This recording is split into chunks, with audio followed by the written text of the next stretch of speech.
Yo, what is good, my anime people?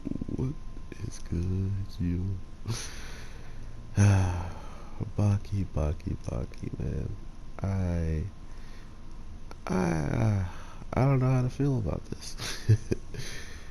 um, with everything that pops off in this week's episode, it's pretty clear that Baki has reached the level of the closest thing you can get to his father, if not, supposedly stronger if he actually winds up winning at the end of the day. So I still stand by the title of my last video with Muhammad Ali being the best character coming out of this show, simply due to the fact that he has the best character development outside of the main character that's been developed, the longest out of everybody. So that's pretty hard to do in shows like this, including when I don't think people were coming into Baki thinking that Muhammad Ali Jr. would be the star practically at this point when it comes down to the end game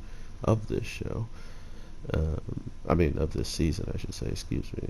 And how much attention and effort they actually put into making his character grow and be broken down in such a quicker span than Baki's character, from every single little thing Baki has experienced until up to this fight with Muhammad Ali Jr. It was like the drastic parallel of uh, the growth that Baki had actually was gone through. So that's why it was so cool to me to see Muhammad Ali Jr. have this experience, and then it even stuck with me further into the episode 13, or I felt like it should have been episode 1. Maybe I watched it wrong, but with them talking about the prisoners and them pretty much gaining new, like, found power in the grand scheme of just they are they are pushing forward a new thought process when it comes down to, if you lose, people usually just take that as like, oh yeah, I lost and I can never be any better because of this loss. But some people take losses and they get ridiculously um, diverse from it, right? Like, they learn they aren't the strongest of the strong, but at the end of the day, they can still grow. They can still be something better, and that is what kind of didn't happen to also to Junior when it came down to finally going against Baki. And then it's another notion of this show of like, who is the strongest in the world, is even when you grow and get all this strength, some people aren't going to bounce back from it like everybody else would. And Muhammad Ali Jr. is one of those people. He did not, from what we see anything, right? Like, they didn't specify if he's actually going to come back, because they can't, seeing how the show ended, right? Um, but by him getting asked, aren't you a fighter? And his answer is being a resounding no. You can also put that back to how parenting and wanting to be better than someone who you look up to can drive that home. And I think Baki and Muhammad Ali Jr.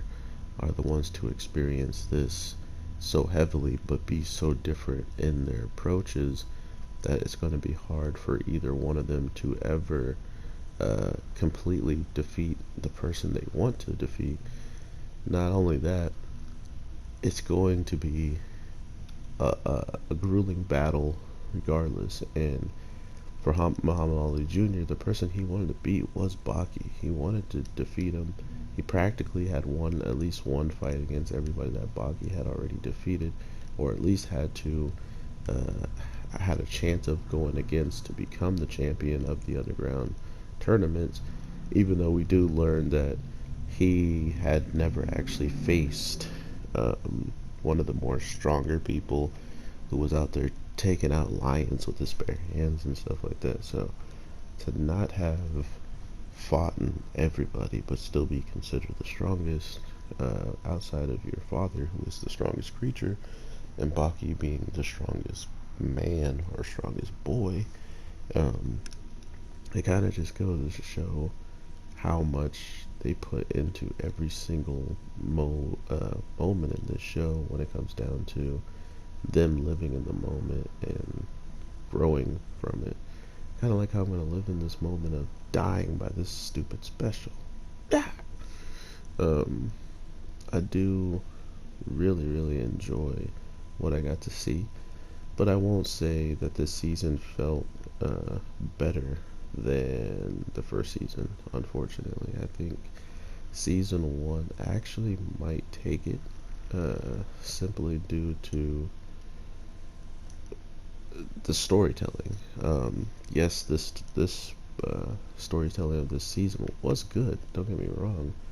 The problem with it is it had elements of the old season, with the final episode being kind of based on explaining where the convicts are, almost as if seeing all the potential growth and defeats and everything that Muhammad Ali Jr. goes through is something that they experience, but maybe even harsher, and they're growing from it just like he ended up growing from it, right? And if they really want, which I don't know in the manga if this happened or if this is some anime only thing, but they could straight up bring all four of those characters back, which seems to already be the case, with one of them escaping and the other three pretty much having some like inner growth, right, throughout their losses and throughout their confinements. Um, that's the type of thing I really do like to see with how this show is just made. In the case of, if there's a way to have more uh, fights and at higher levels and cooler things popping off, I am all for it. You best believe that. So we'll have to see if that is the case. But at the end of the day, Baki season 2 was amazing. The cliffhanger was by far the most messed up one I've seen in quite some time. So I feel bad for everybody who is suffering with me and having to wait for more episodes to drop to actually see what happens.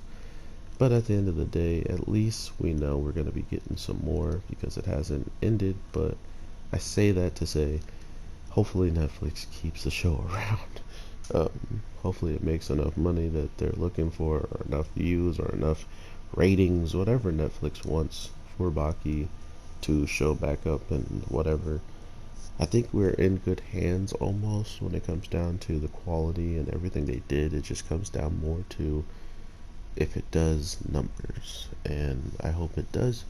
But at the end of the day, seeing all that happened this week's episode, or through the rest of these episodes, I honestly really enjoyed myself, and I wish more happened, and I wish that we even got to just see Baki straight up fight the mirror image of his father. I mean, I thought that was gonna happen in episode 13, but it was not. After I saw the end, I was like, wait, no, no. But yeah, that's just how it be sometimes, and I'm going to say I'm going to stick by it and try to see just uh, how long it takes, because man, I want to know what happens so bad, including knowing that my favorite character had this amazing growth through winning, and then getting all of those wins he had ripped right out from underneath him like a rug, and pretty much experiencing the ultimate defeat 4 times in a row, even once by Muhammad Ali himself. So that being said, we are getting close to the inevitable end, but there's gotta be something that happens outside of just it ending, though, because with how everything was set up, it's clear to me that not only did they set up a amazing fight for Baki and the father, but they also set up just what potential other things could happen in the background. Because a fight between Baki and his father, there's no way that should last 13 episodes, you know? So they gotta have some type of storyline outside of that, and that's pretty much more or less what I'm looking forward to is what can you do in the story still that would entertain me as much as watching Baki and his son fight, or like after they fight, what more could you show after that? So with all that being said, everybody, I have to get to work here sooner than later, so I want to end it off here. I hope you guys are having an amazing day, night, evening, whatever the case may be. And just because the character Muhammad Ali Jr. ended up the way he did doesn't mean he's a bad character or he's weak or any of that stuff. He's just going against the second strongest in the world, and that was kind of expected, right? But with that being said, take care and peace.